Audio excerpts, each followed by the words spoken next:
महाराष्ट्रातील प्रत्येक घटनेवर असणार आहे आमची नजर। शेती, राजकीय, सामाजिक, क्रीडा, मनोरंजन आणि बरंच काही। तुम्ही पाहताय शिवगर्जना न्यूज, आवाज सर्वसामान्य जनतेचा।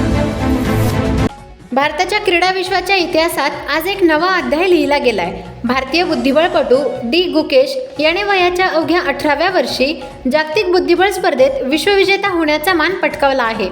अटीतटीच्या सामन्यात त्याने जगज्जेत्या डिंग लिरेनचा पराभव केला। भारतासाठी हा सुवर्ण क्षण ठरला आहे। सिंगापूर येथे हा जागतिक बुद्धिबळ स्पर्धेचा शेवटचा सामना खेळवला गेला। विशेष म्हणजे डी गुकेश हा आतापर्यंतच्या बुद्धिबळाच्या इतिहासात सर्वात तरुण विश्वविजेता ठरला आहे। त्याला 11 कोटींचे बक्षीस मिळाले आहे। तसेच सर्व स्तरांवरून त्याचे कौतुक देखील होत आहे। या अभिमानास्पद कामगिरीबाबत डी गुकेशचे खूप खूप अभिनंदन आणि पुढील वाटचालीस शुभेच्छा। ताज्या व ठळक घडामोडींसाठी चॅनलला सबस्क्राईब करा, व्हिडिओला लाईक करा, शेअर करा आणि सर्वात आधी बातमी पाहण्यासाठी बेल आयकॉन या बटनला दाबायला विसरू नका। धन्यवाद।